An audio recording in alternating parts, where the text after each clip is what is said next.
Bonjour à toutes et à tous et bienvenue sur ma chaîne. Pour cette troisième vidéo sur la loi immigration, dans la suite logique de la précédente vidéo qui portait sur la remise en cause du droit au séjour des personnes considérées par l'administration comme des menaces à l'ordre public, je vais traiter ici de l'éloignement des personnes étrangères. Éloignement du territoire français vers généralement leur pays d'origine. La nouvelle loi permet en effet à l'administration de procéder plus facilement à l'éloignement des étrangers, qu'ils soient en situation régulière ou en situation irrégulière.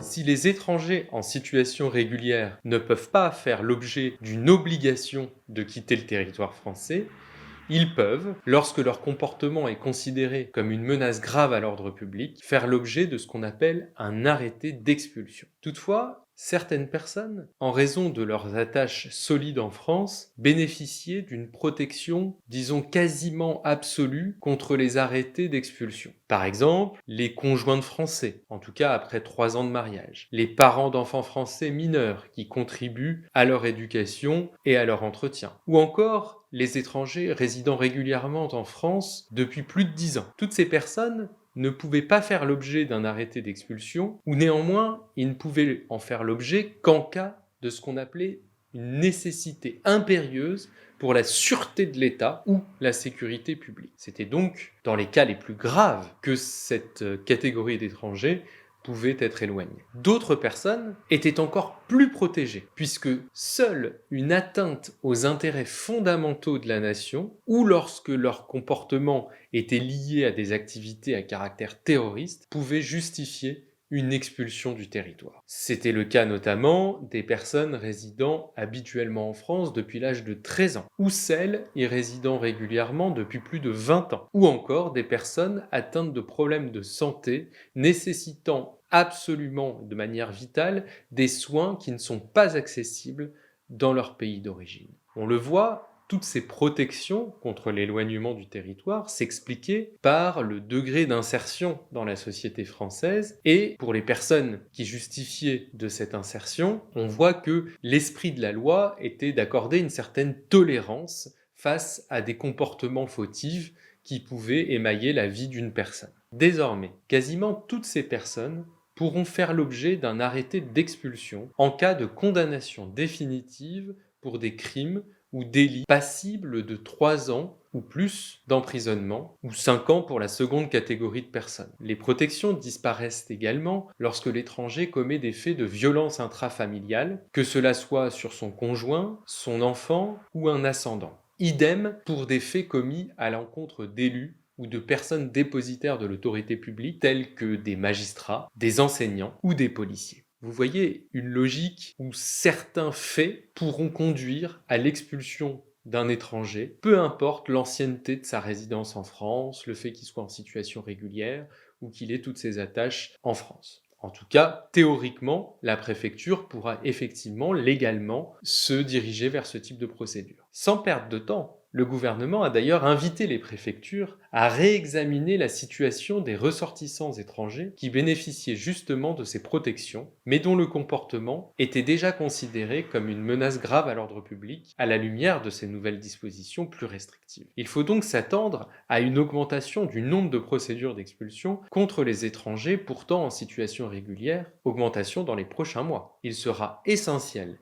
de préparer votre défense dès la réception d'un premier courrier de la préfecture vous informant de l'engagement d'une procédure d'expulsion à votre encontre.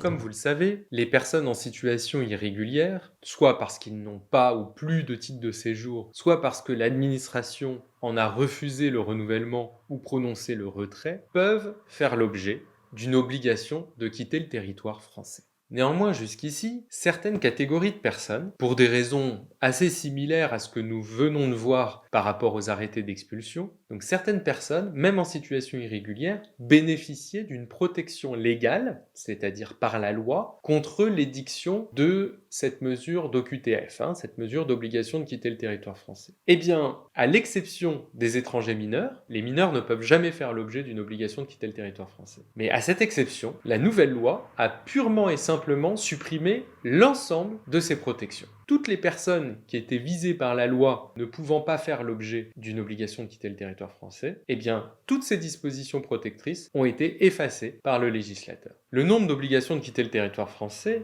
devrait donc augmenter ces prochains mois et prochaines années, et surtout, elle devrait concerner des étrangers qui jusqu'ici en étaient protégés. Enfin, il est important de préciser que la nouvelle loi a aussi augmenté la durée des interdictions de retour sur le territoire français qui accompagnent souvent les obligations de quitter le territoire français. Elles étaient de 3 ans maximum, elles passent à 5 ans maximum. Je vous rappelle que cette mesure empêche de solliciter un visa pour revenir en France. Elle est donc particulièrement défavorable aux étrangers qui ont parfois des liens en France et qui ne peuvent donc pas envisager de revenir avant la fin de la durée de leur interdiction de retour sur le territoire français. Si la loi a donc voulu donner plus de marge de manœuvre aux préfectures pour éloigner les ressortissants étrangers qu'elles considèrent comme indésirables, il reste évidemment possible de contester l'ensemble de ces mesures devant le juge administratif et de faire valoir l'intensité de ces liens privés, familiaux, professionnels en France pour obtenir l'annulation des mesures relatives tant au séjour qu'à l'éloignement. La loi a franchi un cap inédit dans l'abaissement des droits des ressortissants étrangers. Mais la France reste encore liée par des engagements internationaux qui protègent nos droits fondamentaux. Il faut donc croire à l'état de droit qui demeure solide malgré les attaques régulières et parfois honteuses de certains hommes politiques et conserver une confiance dans la capacité de la justice à annuler les actes de l'administration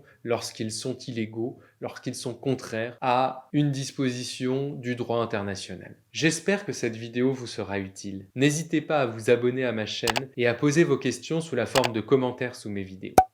Et d'ici la prochaine vidéo, portez-vous bien.